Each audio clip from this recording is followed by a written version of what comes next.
본 방송에서 제공하는 투자 정보는 투자 판단에 대한 조언입니다.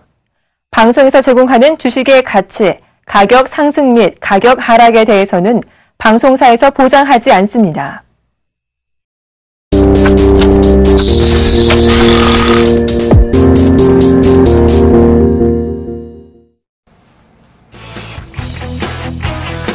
시청자 여러분 안녕하십니까. 막상막하 투맨쇼 시즌2의 예병군입니다. 전일 저희가 막상막하 투맨쇼에서 말씀을 드렸죠. 시장의 어떤 예견된 급락에 대해서 얘기를 좀 드렸습니다. 그런데 오늘 잘 대응이 되셨는지 모르겠습니다. 결과적으로 종목 장세라는 뚜렷한 느낌을 가져갈 수 있는 그런 장이었다고 볼 수 있겠는데요. 오늘 화제 1분 보고 와서 이런 얘기 심층적으로 좀 나눠보도록 하겠습니다. 화제 1분부터 보시죠.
예, 그리스 사태에 대해서 전일도 좀 강조를 드렸죠.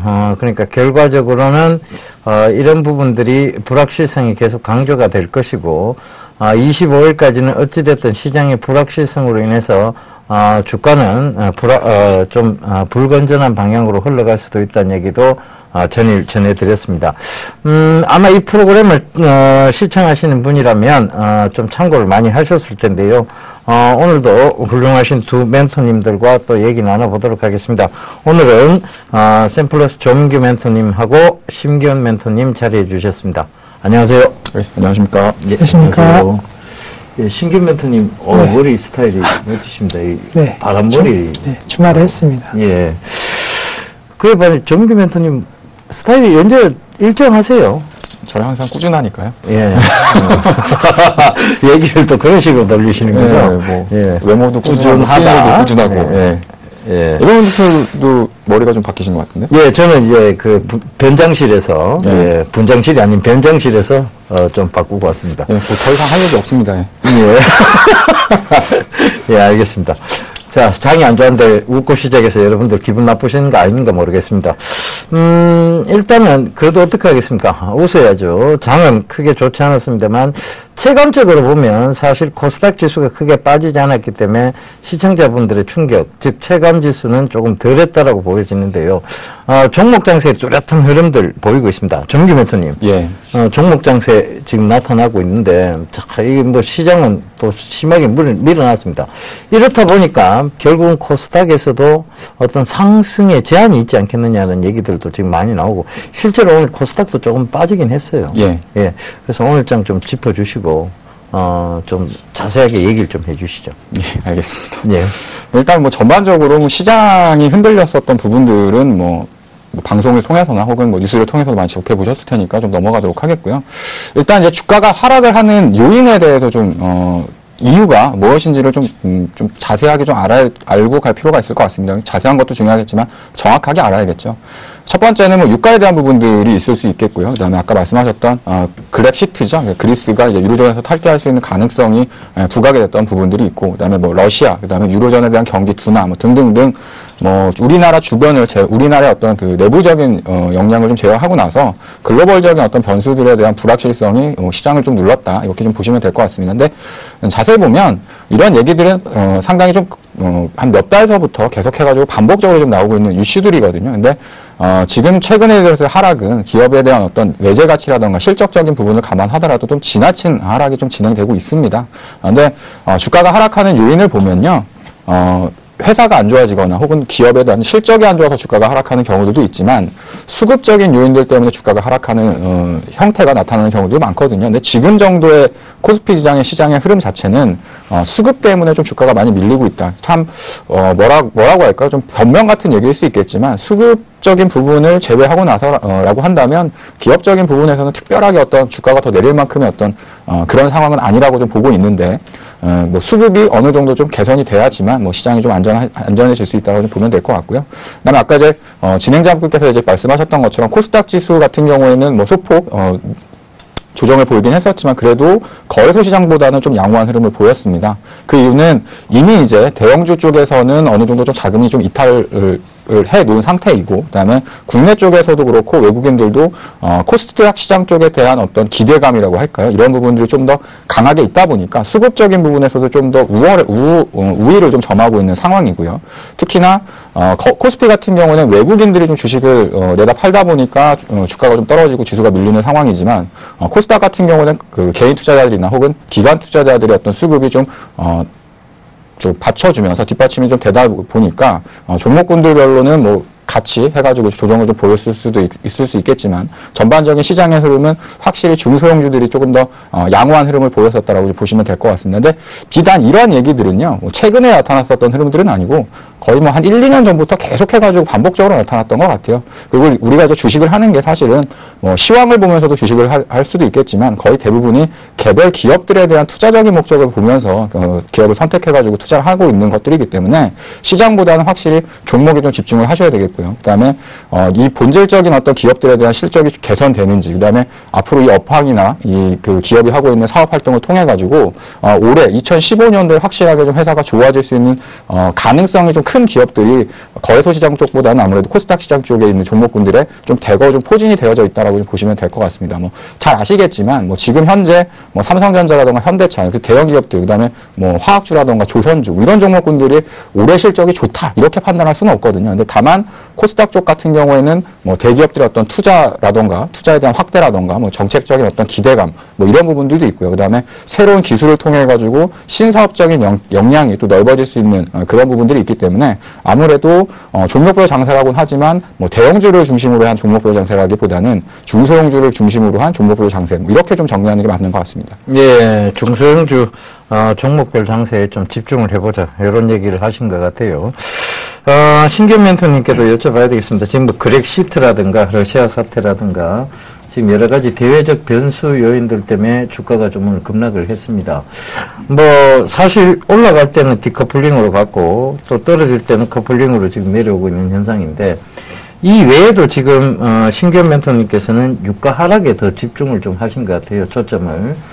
이런 부분에 대해서 좀 자세히 얘기해 주시죠. 네, 우선은 말씀해 주셨던 대로 전 세계적으로 좀 기대감보다는 좀 불안감이 많다라는 거 아무래도 부담 요인이 될 수밖에 없는데 그 중심에는 역시나 유가가 있다라는 거. 사실 유가 하락 같은 경우에는 우리나라 경제 시스템을 놓고 봤을 때는 분명히 단계적으로 호재입니다. 아무래도 제품에 들어가는 원가가 낮아지고 그에 따라서 가격이 어느 정도 안정화된다라고 한다면은 소비자 물가라든가 그리고 가계 부채, 가계 지출과 관련된 움직임에 있어서 비교적 양호한 흐름 보일 수 있기 때문에 단계적으로는 어느 정도 인플레이션이라든가 아니면은 가계 부채에 대한 부담감을 줄일 수 있는 요인이 될 수 있겠지만은 떨어져도 너무 빨리 떨어진다는 거. 사실 그 하락폭이 워낙 크기 때문에 관련된 산업군들에 대해서 상당히 좀 우려감이 나오고 있다는 거. 그런 산업군들에 대한 우려감 나오면서 고용이 불안해진다라고 한다면은 자연스럽게 가계 소득이 줄어들 가능성에 대한 언급들이 나오고 있기 때문에 유가 하락이 단순히 현재 시점만 놓고 봤을 때는 큰 악재 요인이 아닐 수는 있겠지만은 중장기적으로 놓고 봤을 때 우리의 전체적인 소득을 감소시킬 수 있는 우려 요인으로 작용할 수 있다는 점이 우리나라 국내 증시의 하락의 가장 큰 이유가 아닌가라고 정리해 드릴 수가 있겠고, 아무래도 국내 기업 같은 경우에는 유가에 민감한 업종군이 상당히 많습니다. 물론 유가가 급락했다라고 한다면 시간적인 차이를 두고 그 하락폭보다 가격 하락폭이 만약에 크지 않다라고 한다면 오히려 이익이 날 수 있는 구조가 되겠지만은 우리나라 정제마진과 관련된 부분에 있어서 분명히 유가 급락했을 때 정제마진 개선이 아닌 정제마진 악화 우려감이 클 수 있는 업종 종목군들이 많고 그러한 종목군들이 국내 시가총액 상위 종목군의 대부분 이름을 올리고 있다는 점 비롯해 봤을 때 그와 관련된 파생력은 생각보다 클 것으로 예상이 되고 있다는 거 하루빨리 유가가 급락 형태를 멈추고 어느 정도는 반등 흐름을 보여주면서 다시 한번 세계 경제 및 국내 경제가 살아날 수 있다는 좀 기대감이 작용해줘야지만이 주가 좀 의미 있는 반등하는 것이 아닌가라고 정리해 드릴 수 있겠고 무엇보다도 유가가 급락했지만 유가 관련된 수혜주들에 대한 움직임도 최근에 약간 좀 둔화되고 있다는 거 대표적으로 항공 관련된 종목이라든가 해운 관련된 종목군들도 오늘장 시장 1% 넘는 급락 흐름에 있어서는 상승 반전에 성공하지 못하는 모습 보였습니다. 따라서 최근에는 뭐 페인트 관련 섹터만 조금은 유가 하락에 대한 이유로 좀 상승 흐름 보이고 있다는 거, 전 업종에 대해서 현재는 유가 하락에 대한 수혜 기대감이 아닌 악재 리스크로 작용해주고 있기 때문에 대형주 같은 경우는 유가의 반등 흐름이 만약에 나오지 않는다라고 하면은 좀 더 우려감 속에서 수급 악화 가능성도 염두로 하셔야 되지 않을까라고 말씀을 드리도록 하겠습니다. 예, 유가에 좀 초점을 맞추신 것 같습니다. 불안감은 더 지속될 수 있다는 얘기를 해주셨는데요. 자, 시청자분들이 이 프로그램을 보는 가장 큰 이유는 지나간 장보다는 펼쳐질 장에 대한 궁금증이 더 크실 거라고 생각합니다. 그래서 두 분께 질문 하나 더 하고 가야 되겠습니다. 자, 네. 코스피 지수 빠진다면 어디까지 빠진다고 봐야 될까요? 네, 뭐 점쟁이도 아니고 사실 뭐 어디까지 빠진다를 맞히는데 맞출 수 있는 사람도 없고요. 사실은 이제 예상을 하고 하는 건데. 예. 제가 볼 때는 그렇습니다. 그러니까 오늘이 사실은 이제, 오늘까지는, 우리가 이제 개장 이후에 3거래일 정도가 이제 지나고 있는 시점이기 때문에 올해 전반적인 시장의 분위기를 한번 확인하는, 작업이라고 좀 보시면 될 것 같고요. 실질적으로 내일장이 상당히 좀 중요합니다. 그래서 오늘 저점을, 추가적으로 이탈했을 경우에는 뭐 1800포인트 한 초반대까지는 좀 열어놓고 봐야 되지 않을까 조심스럽게 보고 있는데 내일 만약에 오늘 형성됐었던 저점을 크게 하회하지 않고 어느 정도 좀 기본적인 기술적인 좀 반등이 좀 들어간다고 한다면 일단 어느 정도의 기본적인 하락은 좀 채워놓지 않았나 저는 개인적으로 이렇게 좀 보고 있습니다. 그래서 지난번에 말씀드렸던 것처럼 1900포인트를 일시적으로 좀 이탈하는 흐름들은 좀 나타날 수 있겠지만 아직까지는 1900포인트에 대한 지지 기반을 조금 더 믿고 보고 있는 흐름들이 좀 낫지 않을까 저는 개인적으로 그렇게 보고 있고 물론 뭐 추가적인 하락에 대한 부분들은 뭐 대응을 통해 가지고 좀 열어놓고 있겠지만 아직까지는 뭐 그렇게 아주 불가피한 흐름으로 전개될 가능성까지도 뭐 고려하고 있지 않다 이렇게 좀 생각하고 있습니다. 네, 1800 초반까지는 뭐 마음을 열어두고 보셔야 된다 하지만 그것이 장기적인 측면에서는 크게 걱정할 부분은 아닌 것 같다라는 얘기까지 좀 전해주셨어요. 자. 지금 시장 불확실성이 좀 지속되고 있습니다. 그러다 보니까 이 불확실성 속에서는 추가적인 하락 배제할 수는 없거든요. 추가적인 하락이 있다면 어디까지 보시는 겁니까? 네, 우선은 만약에 뭐 추가적인 하락이 나온다라고 한다면은 사실 오늘장 50이 주신 저가가 코스피가 경신되는 모습 보였습니다. 그러면 그 2014년도 사실 1년 내내 지금보다 낮았던 가격에 있어서는 그렇게 없었다라는 거 사실 시작과 함께 사실 신저가가 경신됐다라는 것은 상당히 좀 불안 요인일 수는 있는데 결론적으로는 우선 1차적인 지지 라인은 1850포인트 현재보다는 30포인트 정도는 빠질 수 있겠지만 그 밑으로 빠진다라고 한다면 정말로 세계 경제에 대한 불안감 그리고 약간은 전체적인 좀 문제점이 크게 부각되어야지만 1850포인트 아래로 내려갈 가능성이 높을 것으로 판단되고 있고 국내 기업군들이 실적이 안 좋다 하지만 어쨌든 간에 1850포인트 아래로 내려간다고 한다면은 국내 기업군들에 대한 뭐 PER 기준으로 하나 아니면은 PBR 기준으로 하나 약간은 싸다라는 인식들이 확대될 수 있을 것으로 판단되고 있기 때문에 큰 악재 그리고 정말로 큰 금융 위기와 관련된 우려감이 없다라고 한다면은 한 1850에서 55포인트에 있어서는 한 번 더 강한 하방 경직성 확보될 수 있다라고 말씀을 드리도록 하겠습니다. 예, 추가적인 하락 배제할 수 없다는 얘기죠. 그 부분까지 또 짚어주셨으니까 여러분들 참고하시면서 대응하시면 될 것 같고요. 오늘 이슈가 아마 여러분들 앞으로 이제 그런 대응 전략에 대한 부분들이 좀 될 수 있을 것 같습니다. 일단 오늘 이슈 한번 보고 오도록 하겠습니다. 연기금이 코스닥 시장에서 미디어, 바이오, 엔터주 등을 편식하고 있습니다. 최근 한 달 연기금이 순매수한 주요 코스닥 종목들을 살펴보면 로만손, 게임빌, SM 등인데요. 이를 두고 각 증권업계에서는 연기금 매수 바구니에 들어간 종목의 경우 추가 매수 가능성이 높기 때문에 투자 기준으로 적극 참고할 만하다고 조언하고 있습니다. 특히 올해 코스닥 시장을 중심으로 중소형주의 강세가 지속될 것으로 예상되면서 투자자들의 연기금 매수 종목 쫓기는 계속되고 있는데요. 연기금은 대부분 기존 전통 제조업이나 IT 자동차 부품주보다 게임과 바이오 등 신성장 산업에 집중 매수하고 있는 모습입니다. 그 중에서도 새내기주인 유아, 데브시스터즈가 포함된 것도 눈여겨볼 만한 대목인데요. 신규 상장한 엔터테인먼트주와 게임주를 대거 순매수한 것은 이들 업종에 대한 연기금의 관심이 그만큼 높다는 것을 보여주고 있습니다. 때문에 최근 코스닥 시장에서는 연기금의 식성을 잘 살펴 투자 전략을 세워야 한다고 하는데요. 코스닥 타짜로 나선 연기금, 과연 그들이 주목한 종목이 올해에도 빛을 발할 수 있을까요? 그에 따른 향후 전망과 유망주까지 잠시 후 공개됩니다. 예, 말이 좀 웃깁니다. 연기금 타짜라고 얘기를 하네요. 그죠? 과연 연기금이 타짜로서 역할을 할 수 있을지 이 두 분께 좀 여쭤보고 가야 될 것 같습니다. 연기금이 타짜 역할을 할 수 있을까요?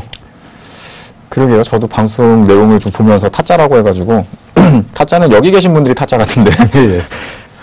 특히 전민규 멘토님이 심한 타짜죠. 저는 타짜가 아니고 정상적인 주식 투자를 하는 사람 중에 한 명입니다. 예. 사람 말을 그쪽으로 이끌어내놓고 사람을 이상하게 만들어 놓고 가시네요. 예. 예. 아무튼 연기금도 잘 하니까요. 예. 연기금 투자자분들도. 자, 그러면 연기금이 지금 매수하고 있는 종목들이 있습니다. 지금 방금 이제 이슈에도 나왔다시피 엔터테인먼트주하고 이런 지금 신규 상장주들, 새내기주들을 막 지금 연기금이 쓸어 담고 있는데, 사실 연기금 하면 좀 대형 종목군 위주의 포트를 편성하기를 좀 유명했습니다. 그런데 왜 갑자기 이들이 방향을 좀 바꾼 것일까요? 그 부분에 대해서 좀 얘기를 해 주시죠. 일단 첫 번째로는 그 대형주들의 수익률이 좋지 못할 거라는 게 가장 큰 이유겠죠. 대형주 장세가 좋고 그다음에 우리나라의 어떤 대형 기업들, 대기업들의 어떤 실적이 좋아진다라고 판단이 들면 대형주 위주 포트폴리오를 짜겠지만 이미 개인 투자자뿐만 아니라 시장을 바라보고 있는 시각 자체가 대형주로서 어떤 그 높은 좀 수익률을 달성하기가 좀 힘들다라는 형태의 어떤 시장이 좀 만들어지다 보니까 아무래도 IT 그다음에 특히나 이제 우리나라 산업 자체가 삼성전자 필두에서 IT라던가 자동차 그다음에 원자재 관련된 철강 석유 화학 조선 이런 쪽 섹터들이 상당히 좀 강하거든요. 근데 이제 그런 부분들을 통해 가지고 실적이 좋아지는 흐름이 지금 당장에는 좀 좋아질 수 있는 가능성이 좀 낮다 보니까 그런 쪽을 좀 배제해놓고 판단을 하다 보면 아무래도 이제 신규 상장주라던가 혹은 새로운 어떤 엔터 그다음에 게임주 이런 쪽으로 좀 관심들이 좀 많아지는 것 같고요. 또 하나는 환율이라던가 유가의 어떤 그 외부적인 변수라고 할 수 있겠죠. 이제 이런 부분들에서도 좀 영향을 좀 덜 받을 수 있는 산업군들 이런 쪽으로 이제 접근을 하다 보니까 IT 중에서도 이제 새로운 어떤 성장 동력을 가지고 있는 IT 쪽, 그다음에 게임이라던가, 그다음에 엔터, 이런 쪽은 아무래도 환율이라던가 유가하고는 전혀 어떤 그 연관관계가 없는 업종이죠. 이제 이런 쪽으로 좀 관심을 많이 갖지 않나 이렇게 좀 판단하고 있습니다. 그리고 지금의 어떤 기업들 가치보다는 앞으로의 어떤 성장성을 주목해가지고 간다는 데 있어서는 상당히 좀 예전에 어떤 연기금이 펼쳤던 투자 전략하고 좀 다른 부분들이 좀 생기고 있는 것 같습니다. 예전 같은 경우에는 주식에 대한 그 보유 시간을 좀 길게 보면서 가치적인 투자를 좀 중시하는 흐름들을 좀 보였다고 한다면 최근 들어서는 지금의 어떤 그 밸류에이션이라고 해야겠죠. 밸류에이션보다는 앞으로의 어떤 성장이라던가 그다음에 그 펀더멘탈로 이어질 수 있는 어떤 주가에 대한 상승세 이런 부분들을 좀 보면서 어떤 매수를 좀 하고 있는 것 같고요. 그래서 전반적으로 봤을 때는 코스피 시장 쪽의 흐름 자체가 아직까지는 좀 불확실하고 그런 그 수익을 내기가 좀 녹록치 않은 상황이다 보니까 그에 따른 대안주적인 성격으로 아마 이런 종목군들을 좀 편입하고 있는 것이 아닌가 이렇게 좀 보고 있습니다. 예, 대안주적 성격도 맞는 것 같습니다. 일단은 연기금이 이제 대형주들의 실적에 대한 우려를 그들도 하고 있는 것 같습니다. 이번 신경 멘토님께 좀 여쭤봐야 될 것 같아요. 어찌됐든 지금 연기금의 매수 방향 쪽을 보면 이제 하드웨어적 어느 정도의 성장은 끝났다라고 보고 있는 것 같고요. 소프트웨어 쪽에 좀 집중을 하고 있는 듯한 느낌을 강하게 받습니다. 자, 구체적으로 어떤 쪽으로 연기금들이 좀 집중을 하고 있는지 자세하게 얘기 좀 해주시죠. 네, 우선은 말씀해 주셨던 대로 제조사 관련된 종목에 대한 강한 매수는 최근에 좀 나오지 않고 있다. 아무래도 경쟁력이 있거나 혹은 네트워크 혹은 유통과 관련된 종목에 대한 강한 매수 움직임이 나왔고, 또 뉴스 제목에서 보시면 아시겠지만은 미디어라든가 콘텐츠 관련된 종목에 대해서도 다양한 움직임이 나오고 있기 때문에 큰 틀에서는 약간 내수주 중심에 대한 매수 움직임이 나왔고, 또한 약간 세분화한다라고 한다면은 내수주 내에서도 핵심적으로 약간 플랫폼 관련된 그러한 역할을 해줄 수 있는 종목 쪽으로 매수가 강하게 들어오고 있다라고 말씀드릴 수가 있는데, 대표적인 종목 같은 경우에는 역시나 뭐 유라든가 GS 홈쇼핑, 그리고 CJ 오쇼핑, 게임빌, 로만성 같은 종목입니다. 딱 들었을 때 아무래도 좀 더 친근한 종목이다라는 거, 아무래도 투자자 여러분들께서 많이 투자하는 종목 쪽에 대해서 연기금도 관심을 갖고 있다라고 말씀드리는데, 이들 종목에 있어서 특징을 본다라고 한다면은 뭐 성장성 관련된 부분도 물론 있겠지만은 아무래도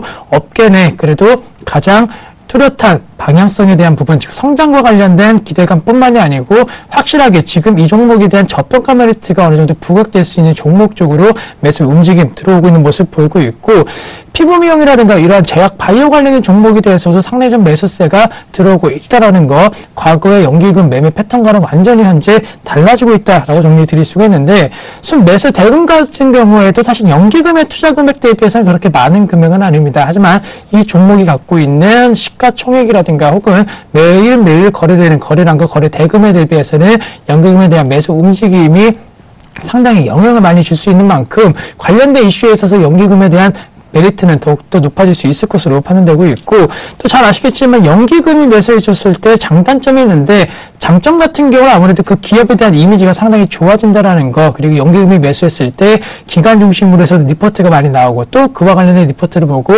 개인 중심으로 해서도 매수 움직임이 강하게 나올 수 있는 것이 특징이기 때문에, 사실 대형주 같은 경우는 그런 움직임 속에서 이렇다 할 수급 개선세가 나오진 않는다. 하지만 중소형주, 시가총액 상위 종목군이 아닌 조그만 종목군 같은 경우에는 그러한 여파도 상당히 좀 긍정적으로 작용할 수 있을 것으로 판단되고 있기 때문에, 당분간 외국인 기관 중심의 수급 장세가 만약에 연출이 안 된다라고 한다면 연기금 중심의 종목 장세 흐름이 강하게 나올 수 있다라는 점은 염두하시자라고 말씀드리도록 하겠습니다. 예, 연기금 종목에 좀 집중을 해보자는 얘기시죠? 네. 예.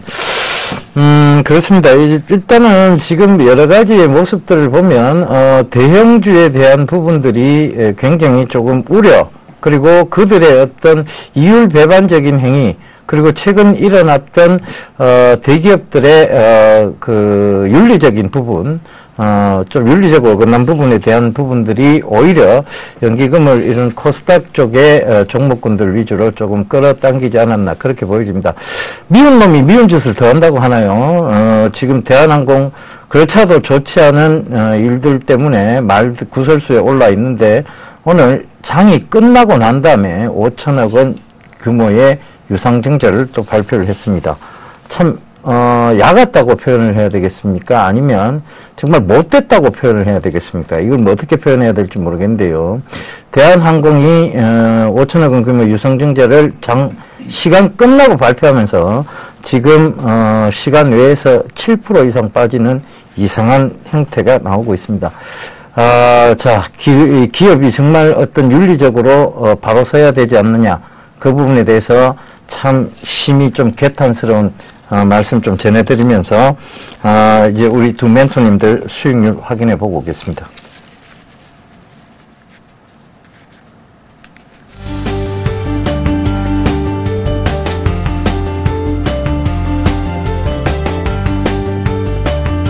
예, 2015년도 1월 6일 화요일 막성막하 투맨쇼 시즌2 포트폴리오 수익률 확인해 보겠습니다. 조민규 멘토 포트폴리오입니다. 유닛 테스트가 오늘장 오히려 올랐습니다. 2.24% 상승 마감하면서 현재 17.8% 수익을 기록하고 있습니다.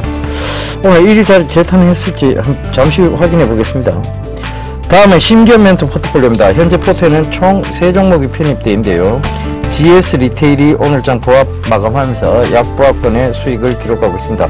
전 종목 보유 의견 주셨는데요. 잠시 후에 좀 심층적으로 얘기 나눠보도록 하겠습니다. 이번엔 포트폴리오 수익률 베스트입니다. 먼저 정정멘토의 인선 ENT가 22.3%를 기록하면서 어제에 이어 2위를 기록하고 있고요.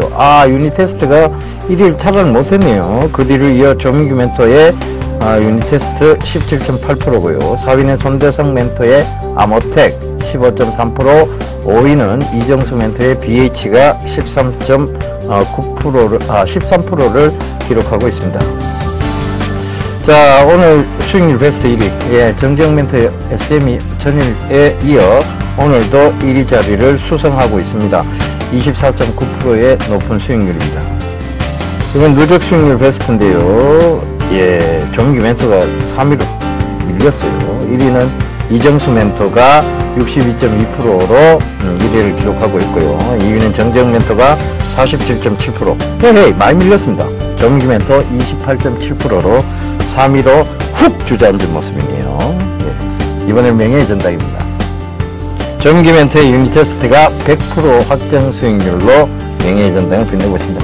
조민규 멘토는 뭐 할 만큼 다 했습니다. 그죠?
시청자분들께 양해의 말씀을 좀 드려야 되겠습니다. 저희가 이슈를 좀 짧게 한 이유는요, 바로, 여러분들이 연기금을 믿어서는 안 된다는 게, 저희들의 공통된 의견입니다. 사실, 어디 주식시장에서 어느 기관들이 매수해서 따라간다.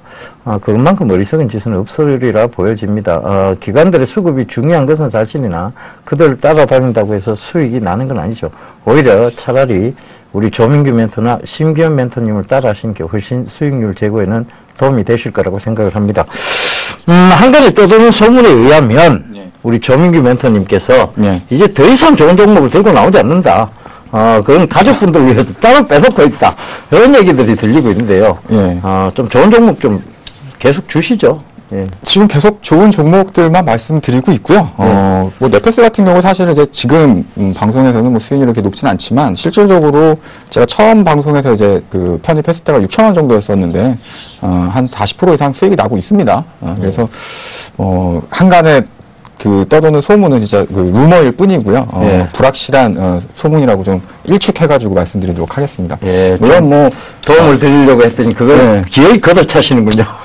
저는 항상 똑같습니다. 똑같은 게 저희 뭐 제가 모시고 있는 저희 가족분들이나 아니면 저희 고객분들이나 똑같은 분들이고요. 그다음에 저희 시청하시는 시청자분들한테도 좋은 종목을 통해서 좋은 모습 보여드리려고 노력하고 있으니까요. 뭐 당연히 뭐 차별적인 흐름들은 좀 있을 수는 있겠지만 그렇게 아주 극명하게 뭐 수익률이 차이를 낸다. 방송을 하는 종목들이 안 좋은 종목을 갖고 오지는 않습니다. 충분히 좋은 종목 많이 갖고 나오니까. 알겠습니다. 얘기 끊겠습니다. 저만 나쁜 놈을 자꾸 만드시네요.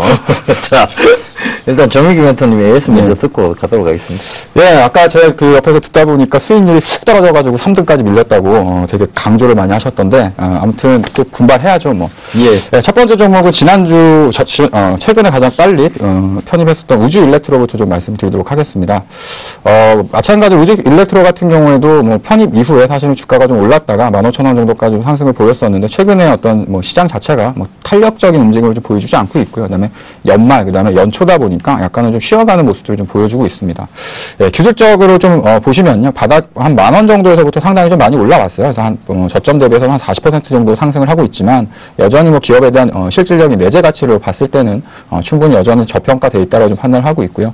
그다음에 최근 들어서 뭐 핸드폰 부품과 관련된 기업들의 어떤 주가 흐름들이 바닥권에서 좀 좋은 흐름들을 보여주고 있기 때문에 분명히 추가적인 좀 상승이 가능할 수 있다라고 좀 판단을 하고 있습니다. 뭐 관심 있게 보시는 분들께서는 좀 조정을 이용하셔가지고 매수에 가담해 보는 것도 괜찮지 않을까로 좀 말씀드리도록 하겠고요. 뭐 지금 현재는 뭐 이렇다 방향성이 또 뚜렷한 건 아니기 때문에 포트폴리오에서 마찬가지로 보유해 나가셔도 괜찮겠다라고 말씀드리도록 하겠습니다.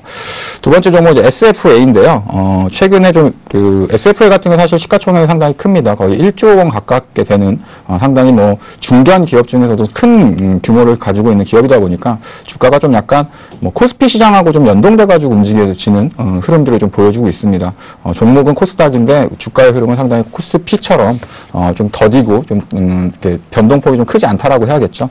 지금의 흐름이라고 한다면 1차적으로 한 4만 원 정도 때보다 상당히 또 많이 올라왔습니다. 이 종목도 한 5만 원 정도까지 근접을 했다가 최근 들어서 좀 기간 조정과 가격 조정을 동시에 받고 있는 모습이고요.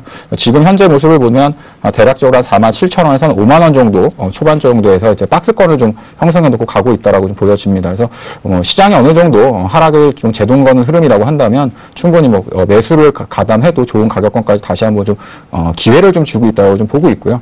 지금 뭐 SFA 같은 경우는 작년도 말이죠. 그 중국 쪽과 관련해 가지고 또 OLED 수주 받았던 부분들이 있기 때문에 중국과 관련된 어떤 물류 자동화에 대한 부분들, 그다음에 OLED에 대한 투자, 그리고 최근 들어서 대기업들에 대한 어떤 투자에 대한 얘기들도 좀 많이 나오고 있기 때문에 SFA 같은 경우에도 LCD, OLED, 그다음에 신규 어떤 디스플레이 쪽 시장 본다고 한다면 충분히 올해 기대해봐도 괜찮은 종목이 아닌가, 이렇게 좀 말씀드리도록 하겠습니다.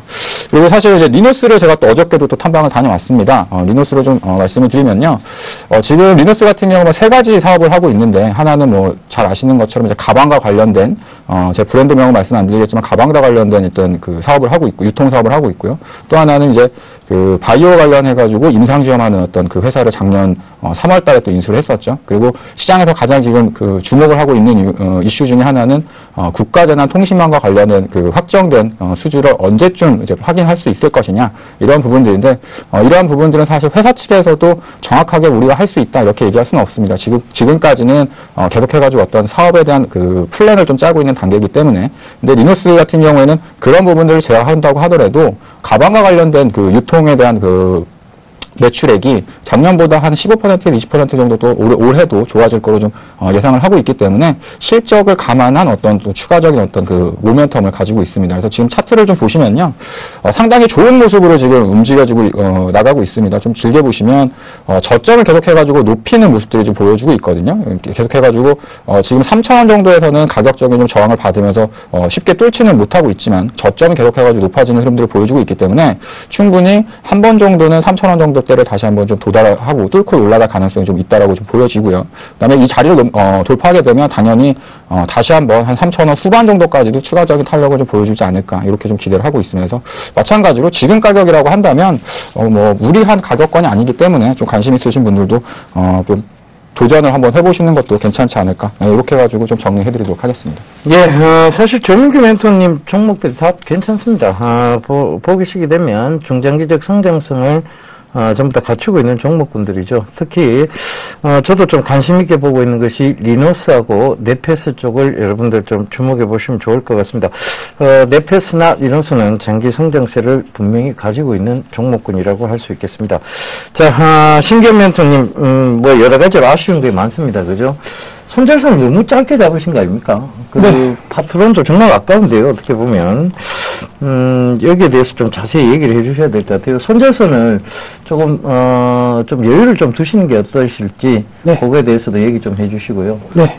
그리고 전체적으로 에이스 좀 부탁드리겠습니다. 네, 우선은 지난주 같은 경우에는 고영 같은 경우에 다시 한번 좀 신고가가 나왔고, 사실 파트론 같은 경우에도 오늘 신고가 관련된 부분이 좀 나와줬다라는 거, 사실 손절가 관련된 부분에 좀 아쉬움은 있겠지만은 사실 지금 시장만 놓고 봤을 때는 사실 이길 수 있는 확률보다는 좀 질 수 있는 확률이 높다라는 거, 사실 질 수 있는 확률이 높은 시점에 있어서 무조건적으로 이기려고 뛰어든다라는 거에 있어서 있어서는 조금 자신감은 사실 없는 것이 사실이기 때문에 좀 안정적인 종목 위주로 우선은 가는 것이 좋을 것 같고, 또 만약에 종목에 대한 투자를 했을 경우에 있어서도 수익을 내는 거에 있어서 먼저 생각하시는 것이 손절부터 먼저 생각하셔 갖고, 만약에 내가 생각한 대로 되지 않았을 때에 대한 위험성을 먼저 인지를 하셔야지만이 매매 전략에 있어서 실전 투자할 때는 분명히 먹힐 수 있다라는 거 강조를 드릴 수가 있겠고, 파트너이라든가 뭐 고용 같은 경우에 손절 안 하시는 분들은 홀딩 전략 유효할 수 있겠지만은, 만약에 손절하셨다라고 한다면 다시 한번 언제든지 기회는 온다. 하지만 지금 매수를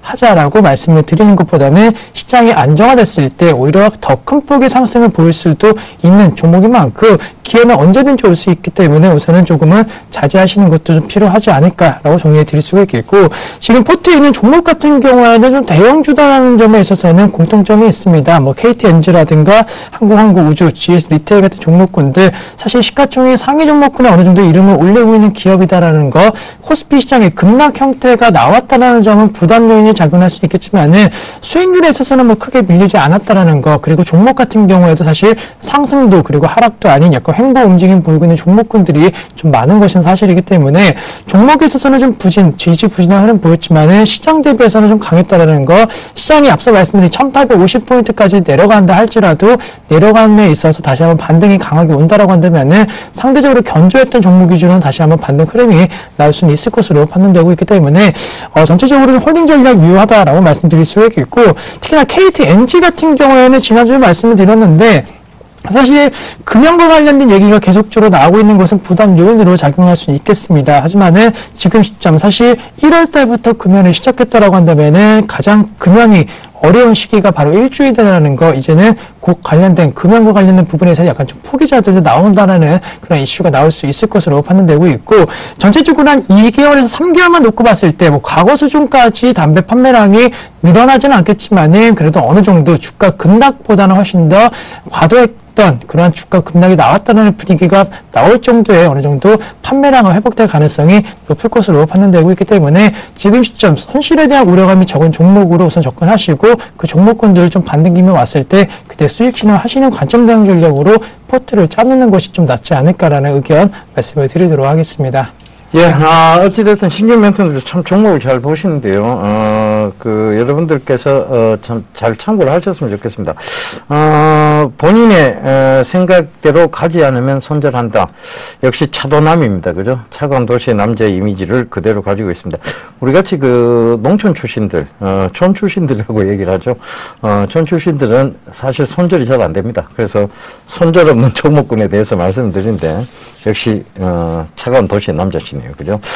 자, 잠시 후에 다시 얘기 나눠보도록 하고요. 오늘 조민규 멘토님, 보유하고 계신 종목군 중에서 히든카드를 들고 오신 것으로 알고 있습니다. 자, 오늘 히든카드 제시해 주시고, 자세한 얘기 좀 전해 주시죠. 네, 제가 이제 신규 종목에 대한 부분들을 말씀을 드리려고 했었었는데, 사실은 뭐 지금 포트폴리오에 있는 종목군들도 다 하나같이 좋은 종목군들만 포진을 해놨기 때문에, 뭐 기존에 있었던 종목군들을 다시 한번 좀 리뷰하면서, 새로운 어떤 또 접근할 수 있는 가격권에 대한 부분들도 좀 언급드리는 것도 좋은 것 같아서 말씀을 드리려고 하고 있고요. 오늘 준비한 종목은 이제 넷패스를 다시 한번 좀 설명을 드리려고 합니다. 사실은 이제 방송에서 다시 한번 좀 이렇게 얘기를 해드리지 못하고 이제 포트폴리오 편입만 진행을 하면서 이제 진행을 했었기 때문에 일단 기본적으로 이제 넷패스를 좀 어떤 관점에서 좀 투자적인 관점에서 어느 부분부터 좀 살펴봐야 되는지에 대한 부분들을 좀 설명드리면서요. 관심 있으신 분들 같은 경우는 어느 자리에 어느 가격권 정도에서 좀 편입을 해도 되는지 좀 이렇게 설명드리도록 하겠습니다. 첫 번째 이제 넷패스 같은 경우는 2013년도죠. 전전년도가 이미 됐습니다. 그때 당시에 실적이 상당히 많이 안 좋아지면서 주가가 이제 단기간에 좀 급락하는 흐름들을 보였었고요.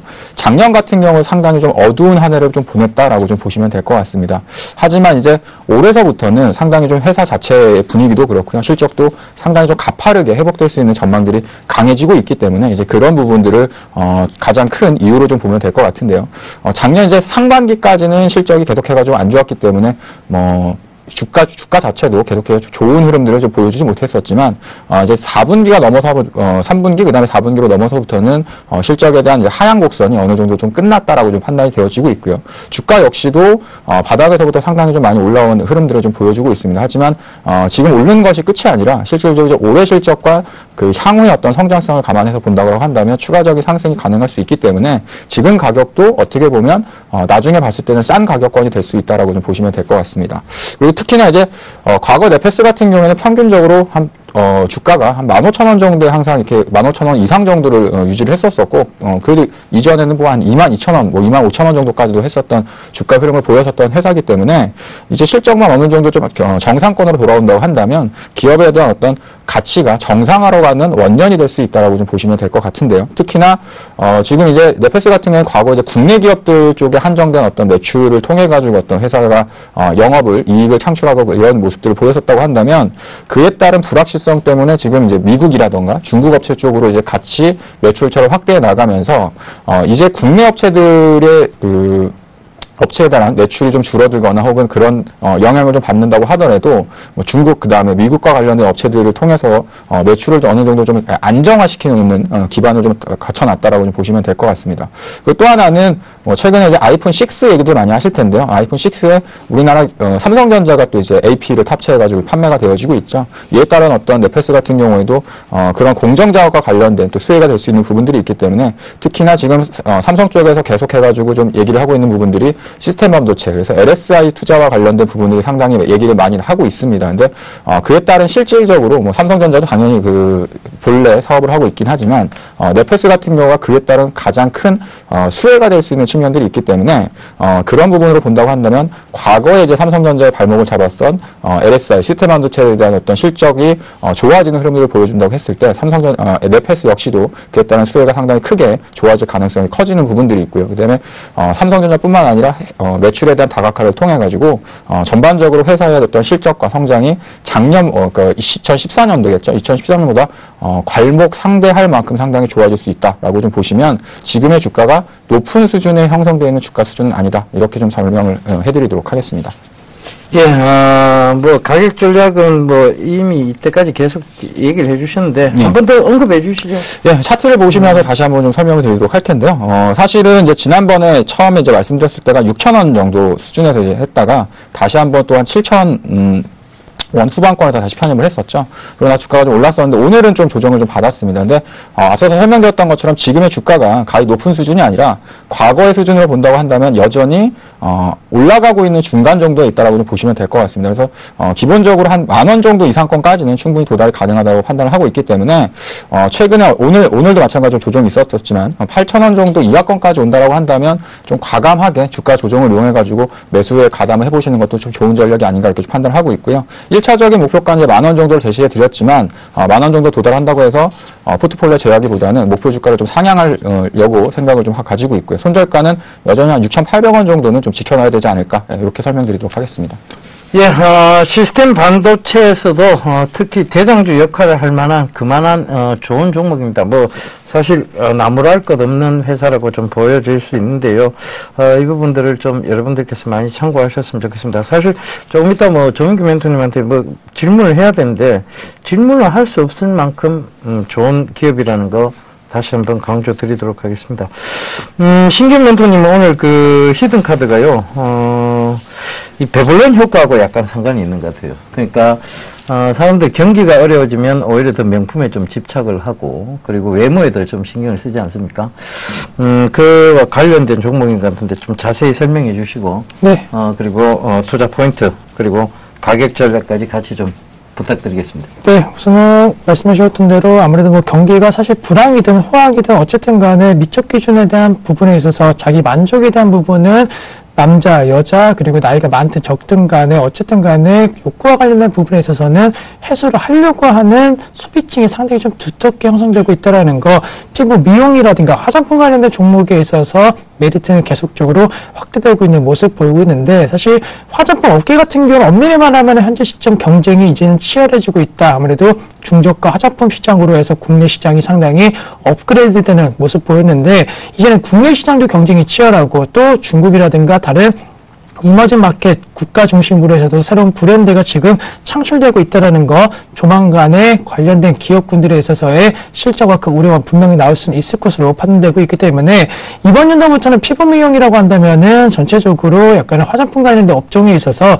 바이오 관련된 종목 쪽으로 분명히 넘어올 가능성이 있을 것으로 판단되고 있고, 그러한 분위기는 이번 연도뿐만이 아니고 이미 지난해부터 좀 시작되는 모습 보였습니다. 대표적으로 관심 종목을 메디톡스를 드릴 수가 있는데, 아무래도 보트닌 관련된 부분에 있어서의 지금 시점 소비층이 계속적으로 좀 두터워지고 있다는 거, 어느 정도 일정한 기간에 있어서는 지속적으로 이 관련된 제품을 사용할 수밖에 없다라는 거에 있어서는 안정성이 겸비가 되었고, 또 한 번 사용한 사람들에 있어서의 안정성이 겸비가 된 상황에서 신규 가입자, 신규 그리고 소비층이 형성된다라고 한다면은 그만큼 영업이익률이라든가 이런 부분에 대한 개선 기대감이 나올 수 있는 그 종목이 이 종목밖에 없을 것으로 판단되고 있기 때문에, 사실 지금 시장에서 이렇다하게 확신을 갖고 투자할 수 있는 종목이 없다라고 말씀드렸는데, 그럴 때일수록 이 메디톡스 같은 종목 쪽으로 관심을 가지시는 것은 오히려 유효하다라고 말씀드렸는데, 사실 메디톡스 같은 경우에도 사실은 위기의식은 분명히 있었습니다. 사실 최근에 2, 3년 동안에 국내 성형외과라든가 피부과 중심으로 해서 빠르게 점유율이 확대되었다. 하지만 역시나 신제품과 관련된 출시 기대감이 나왔던 만큼 새로운 소비층이 형성되고 있는 모습 보이고 있고, 과거에는 미국이라든가 유럽산 제품을 중심으로 해서 많이 사용을 해왔다. 하지만 최근에는 국산 제품에 대한 애용도가 상당히 좀 높아지고 있고, 이 관련된 시장 같은 경우에는 진입장벽이 상당히 높다라는 거, 기업에 있어서 이 제품을 못 만드는 것이 아니고 사실 소비층 중심으로 해서 어느 정도 인식이 쌓여야지만이 매수를 한다라는 거, 그만큼 현재 메디톡스 같은 경우에는 2에서 3년 동안에 어느 정도 이미지를 견조히 닦았던 것으로 판단되고 있기 때문에 충분히 이 관련된 제품군들을 신규 대기업이 만든다 할지라도 쉽게 접근하지는 못할 것으로 판단되고 있다라고 말씀드릴 수가 있는데, 또 한 가지 외국인 중심으로 한 매수 움직임이 최근에 좀 강하게 들어오고 있다라는 거, 사실 이 종목 같은 경우에는 뭐 시가총액이 그렇게 큰 종목은 아닙니다. 하지만 전체적으로 봤을 때는 충분히 외국인 매수가 들어왔을 때는 충분히 시가총액 비중에 있어서의 역할을 어느 정도 크게 가질 수 있다라는 거, 그리고 작년 그리고 재작년 같은 경우에는 상당히 좀 주가가 업그레이드되는 모습 보였기 때문에 외국인이 그 몇 년 전까지만은 너무 작은 기업이기 때문에 매수가 조금 어려웠다. 하지만 이제는 좀 등치가 커졌던 만큼 외국인 중심에 대한 수급도 좀 더 강하게 유입될 가능성이 있을 것으로 판단되고 있고, 사실 이 종목 같은 경우는 단순히 2년, 3년 동안에 얼마 대비해서 지금 얼마가 올랐다라는 얘기만 했을 때에는 고평가 논란이 나올 수가 있습니다. 하지만 메디톡스 같은 경우에는 영업이익률만 따졌을 때는 50에서 70%, 현재는 예상 영업이익률 같은 경우에는 60%의 영업이익률을 현재 기록할 것으로 예상이 되고 있기 때문에, 사실 어떠한 업종, 어떠한 종목이 영업이익률 60%를 쉽게 낼 수 있다라고 단정 지을 수 있는 종목은 현재 시점 거의 없기 때문에, 우리나라 기업군 중에 있어서 가장 높은 장사를 잘하는 기업군 중에 하나인 메디톡스 같은 경우에는 현재도 충분히 저평가에 대한 메리트는 부각될 수 있지 않을까라고 말씀드리면서, 현재가 한 33만원 언저리 부분에서 종가가 형성되는 모습 보이는데, 뭐 단기적으로는 34만원대까지 턱지 가능성, 5일선에 대한 상승 가속도는 더욱더 높아질 수 있을 것으로 판단되고 있고, 중장기적으로 마땅한 종목을 만약에 못 찾는다라고 한다면은 이런 종목적으로 목표가 설정한 38만원 갖고 가시면서 투자 전략 세우시는 것이 오히려 더 저런 종목 매매하시는 것보다 좀 낫지 않을까라는 의견 제시해 드리도록 하겠습니다. 네. 가격적 같이 좀 제시해 주시죠. 네, 우선은 지금 시점 매수 가능하다라는 거 말씀드리면서, 우선 1차적인 목표가 34만원 제시해 드릴 수가 있겠고, 2차적으로 장기적인 목표가 설정은 37만원에서 38만원 제시해 드릴 수 있다라는 거, 손저가 같은 경우는 31만 5천원 말씀드렸는데, 31만 5천원 이탈된다라고 한다면은 대세 하락이 아닌 약간은 21선까지는 떨어질 수 있기 때문에 우선은 그때 손절 전략 말씀드릴 수가 있겠고, 약간의 흔들림은 있을 수는 있겠지만은 올해 상반기까지는 분명히 계속적으로 주가는 우상향 패턴을 보일 수 있다라는 거, 비중적인 측면에 있어서는 한 20% 정도까지는 지금 가격대에서도 충분히 분할 매수로는 담아 가시는 거 유효하지 않을까라고 말씀을 드리도록 하겠습니다. 예, 이번에도 역시 손절선 좀 짧습니다. 역시 돌다리를 두들겨 보고 가시는 안전한 매매법을 추구하고 계시는 것 같습니다. 자, 질문 드려야 될 것 같아요. 혹시 보톡스 맞아보셨습니까? 맞는 사람 많이 봤습니다. 맞은 사람 네네. 많이 보셨고, 본인이 직접 맞아보시는 않으셨죠? 네. 예, 사실 신기훈 멘토님은 안 맞으셔도 되겠습니다. 워낙 아닙니다. 예, 나이에 비해서 동안이라서. 우리 조민규 멘토님 좀 맞아야 될 필요성이 있을 것 같은데. 같이 맞으러 가시죠. 예, 저하고 조금 같이 맞아야 될 거 아니냐. 저희는 사실은 조민규 멘토님과 저희는 보톡스 쪽보다는 필러 쪽이 더 좀 필요한. 전체적으로 다 필요하다고 생각하고 있습니다. 예, 알겠습니다. 자, 이 미용 시장에 대한 부분들이 참 말들이 많습니다. 사실상, 조금 전에 배불런 효과에 대해서 말씀을 드렸는데요. 자, 이 배불런 효과라는 것이 경기가 어려워질수록 외모에 더 치중을 하게 되는 확대적인 측면을 좀 가지고 있거든요. 지금 사실 경기가 크게 좋지는 못합니다. 그렇다 보니까 오히려 명품에 대한 판매라든가, 그 다음에 이제 외형적인 부분의 판매 쪽, 그리고 지금 보톡스나 그 다음 필러 시장 이런 쪽에서의 매기세가 지금 뚜렷이 보이고 있습니다. 매수세라고 얘기를 드릴 수 있겠는데, 메디톡스, 그 다음에 하이알루론 애시드라는 필러를 하고 있는 휴온스, 그 다음에 하이로닉 이런 회사들까지 전부 다 조금 미용과 관련된 회사들인데요. 사실 이게 대체 시장이라든가 이런 게 없어요. 그러다 보니까 보톡스가 필러 대체가 아니고 필러가 또 보톡스 대체제가 아닙니다. 결과적으로 이 시장은 분명히 엄연하게 다른 시장이고 하이로닉까지도 엄연히 다른 시장이죠. 그러다 보니까 지금 여러 가지 미용 시장이 굉장히 활성화를 좀 보이고 있는데요. 자, 여기서 경기가 더 안 좋아진다면, 자, 정규 멘토님께서 한번 여쭤봐요. 경기가 여기서 만약에 더 안 좋아진다면, 정말 심각한 수준까지 간다면, 그래도 이 미용 시장이 성장을 할까요? 일단 뭐 미용에 대한 부분들은 뭐 특히 뭐 메디톡스 같은 경우는 저도 뭐 상당히 잘 알고 있는 기업들이기 때문에 뭐 좀 말씀을 드리자면. 맞다. 메디톡스 정규 멘토님 타방송사에서 4만 원대 얘기를 한번 하셨죠. 예. 2만 원이었죠. 그래 2만 원이었습니다. 예. 아무튼 죄송합니다. 그때 생각이 좀 나는데요. 어찌됐든 뭐 메디톡스 같은 경우에는 뭐 잘 아시는 것처럼 보톡스는 한 번 맞고 끝나는 게 아니라 계속해가지고 주기적으로 어떤 그 시술을 해야 되는 부분들이 있기 때문에 장기적인 성장에 대한 부분들은 의심이 없다라고 생각이 듭니다. 근데 다만 주가가 좀 많이 올라와 있어서 밸류에이션적인 측면에서 볼 때는 좀 부담스러운 부분들이 있는데, 아까 이제 그 신경 멘토님이 말씀하셨던 것처럼 앞으로 어떤 성장성을 감안을 하고 이익률에 대한 성장성을 본다라고 한다면 뭐 주가는 더 갈 수 있겠지만 지금 시가총액이 1조 8천억 가까이 올라왔더라고요. 그러면 지금 기업에 대한 본질적인 가치를 감안했을 때 상당히 좀 높은 수준에서 주가가 좀 거래가 되고 있는데 그 부분에 대해서는 좀 어떻게 생각하시는지 좀 여쭤보도록 하겠습니다. 예. 네. 질문에 대한 답변을 좀 해주셔야 될 것 같습니다. 네, 우선은 사실 지금 시점 같은 경우에는 말씀해 주셨던 대로 약간은 뭐 고평가에 대한 논란 나올 수는 있겠지만은 어쨌든 간에 지금 약간은 소비층을 중심으로 보신다라고 한다면은 약간은 보톡스라든가 피부 미용 같은 경우에는 분명하게 20, 30대 약간은 여성 중심으로 해서 급격하게 현재 개선이 되고 있고, 또 한 가지는 중장년층 중심으로 해서도 많이 소비층이 확대되고 있는 모습을 보이고 있습니다. 따라서 중장년층 같은 경우에는 어느 정도 소득 수준이 좀 있는 그런 분 중심으로 해서 계속적으로 소비가 확대되고 있는 모습 보이고 있고, 20, 30대 중심으로 해서는 아무래도 경기 불황이다, 호황이다 이러한 움직임 속에서 소비 패턴을 하는 그런 형태는 아니기 때문에 이와 관련된 시장 같은 경우에는 계속적으로 확대 움직임 보일 수가 있겠고, 또 한 가지 최근에 말씀해 주셨던 뭐 필러라든가 이러한 부분에 있어서도 국내 토종업체군 중심으로 해서 점유율이 빠르게 개선되고 있는 모습 보이고 있는데, LG 생명과학이라든가 뭐 그리고 앞서 해주셨던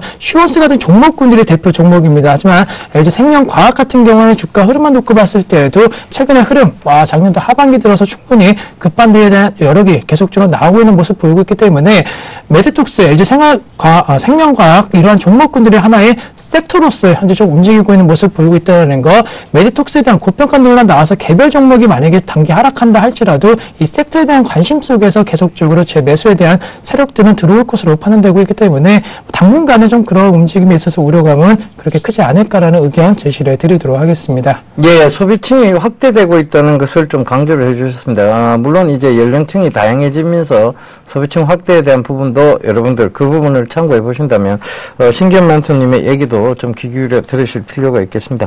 자, 오늘 준비한 시간은 여기까지입니다. 여러분 좀 아쉽겠지만 내일 여러분들 다시 찾아뵙도록 하겠습니다. 지금까지 시청해 주셔서 대단히 감사합니다.